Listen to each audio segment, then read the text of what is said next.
In the years before World War II, Jewish people across Europe faced growing terror under Nazi rule. Their rights vanished, businesses were seized, and synagogues destroyed during Kristallnacht, the night of broken glass. Fearing for their lives, many Jewish families desperately sought escape. But as the threat spread, most countries closed their borders, unwilling or unable to help. The 1938 Evian Conference made this heartbreak clear. 32 nations met, but almost all refused to accept Jewish refugees. Each rejection pushed families closer to the horrors of concentration camps. As Nazi armies conquered Poland, Austria, and Czechoslovakia, millions more Jews were trapped. Visas to the US, Britain, or South America were nearly impossible to obtain. People sold everything for a chance at survival, but the world largely turned its back. Amid this indifference, a few individuals and nations stood out for their courage. The need for rescue was urgent. Every day lost meant more lives lost. Jewish people weren't just seeking new homes, they were running for their lives. They needed a place that saw their humanity, not just their politics or religion. In this darkness, a distant nation in Southeast Asia made a remarkable choice. The Philippines, little known to many, chose compassion over fear. While powerful countries debated, the Philippines acted. This decision would save lives and shine as a beacon of hope. The world's indifference made the actions of the few even more significant. For those who found refuge, it meant the difference between life and death. The story of the Philippines' response begins with a leader willing to defy the world. Amid global fear, President Manuel L. Quezon of the Philippines chose to act. He saw the Jewish refugee crisis as a human tragedy, not just a political issue. Quezon declared the Philippines would welcome Jews fleeing Nazi persecution. He famously hoped his people would be proud they offered a hand in a time of need. Making this policy real required working with U.S. officials, since the Philippines was still under American authority. Despite opposition and economic worries, Quezon pushed forward. He personally championed the cause, ensuring a system was created to process and accept refugees. His leadership turned a promise into action. The Open Doors policy was a testament to Quezon's character and belief in human dignity. While other leaders hesitated, Quezon made a bold commitment. He offered a safe harbor to those escaping persecution. This act of compassion would become a lasting legacy. Quezon's decision was rooted in conscience, not convenience. He saw suffering and chose to help, setting an example for the world. The Philippines' promise would soon be put to the test. In the late 1930s, the Philippines was a U.S. Commonwealth, neither fully independent nor a colony. This unique status allowed it to accept Jewish refugees when others could not. The American connection gave the Philippines international recognition and a flexible immigration system. U.S. High Commissioner Paul McNutt became a key ally, helping simplify visa requirements. The partnership between Quezon and McNutt was crucial for the rescue effort. Unlike neighboring Asian countries, the Philippines had fewer immigration barriers and more autonomy. Many Asian nations were under colonial rule or allied with Germany, making them unsafe or inaccessible. The Philippines' political will and American support created a rare opportunity for rescue. Its history of Spanish and American influence made Filipino society more open to foreigners.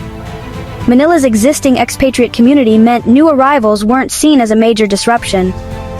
The Philippines became a crossroads of cultures, a welcoming place for those in need. This special status made the rescue possible. It was a bridge between a world in crisis and a place of hope.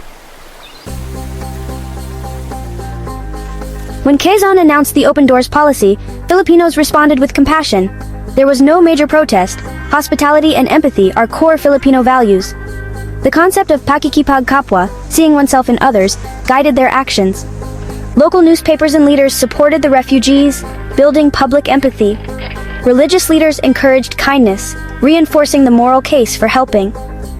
Filipino society actively helped refugees settle, offering friendship and support. Communities helped newcomers adapt, making them feel welcome. This was more than a government program, it was a community effort. Ordinary citizens and business owners played a part in creating a supportive environment. Filipinos shared what little they had, seeing refugees as guests, not burdens. Their kindness was essential to the rescue's success. The collective response reflected the nation's soul. Compassion was not just policy, it was a way of life. The rescue story wouldn't be complete without the Frieder brothers, American Jewish businessmen in Manila. Alex, Philip, Morris, and Herbert Frieder owned a cigar factory and used their influence to help. During poker games with Quezon and McNutt, they discussed the crisis in Europe and devised a plan. They proposed bringing Jewish refugees to work in their factory, providing jobs and legal entry. Quezon supported the idea, issuing visas to skilled refugees who could contribute to the economy. The Frieders' business became a vehicle for rescue, not just profit.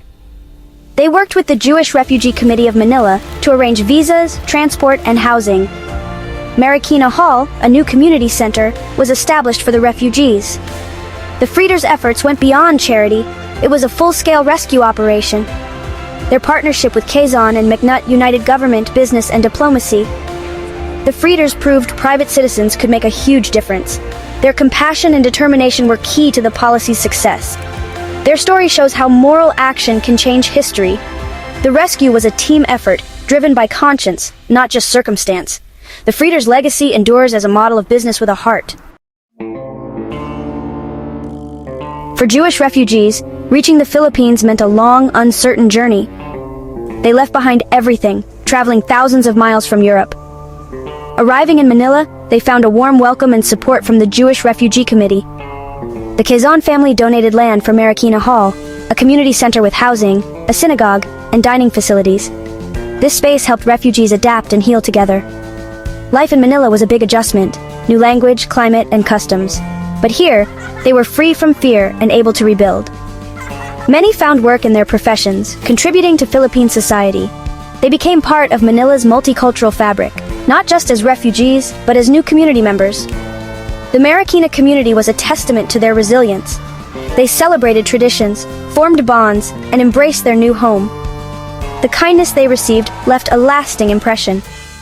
For these survivors, the Philippines was a true sanctuary.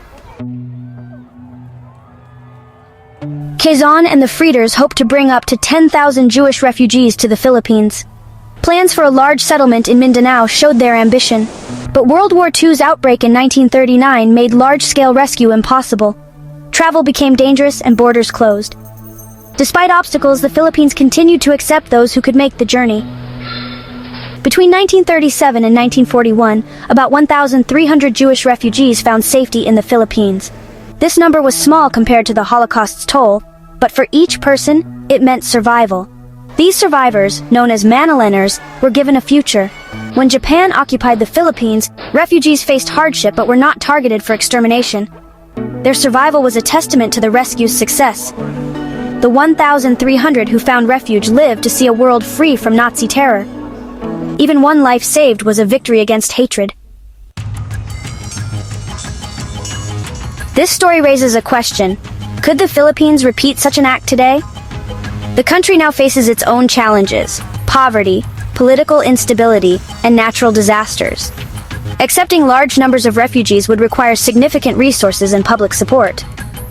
In today's world, such a decision would be intensely debated. Yet the spirit of compassion remains strong in Filipino culture. The Philippines has welcomed other refugees, like the Vietnamese boat people in the 1970s. The legacy of the open doors policy endures. Repeating this act would require strong leadership, stability, and public will. The ability is uncertain, but the willingness to help is part of the nation's fabric. History shows that compassion can triumph even in difficult times. The Philippines' welcome to Jewish refugees is a powerful chapter in history. It proves that courage and compassion can change lives even in the darkest times. President Quezon, Paul McNutt, and the Frieder brothers built a bridge of hope. Their partnership saved families and created a lasting legacy. The Filipino people's hospitality made refugees feel at home. This story shows a nation's greatness is measured by its heart, not its wealth. The Manilaners' survival is a reminder of our shared humanity.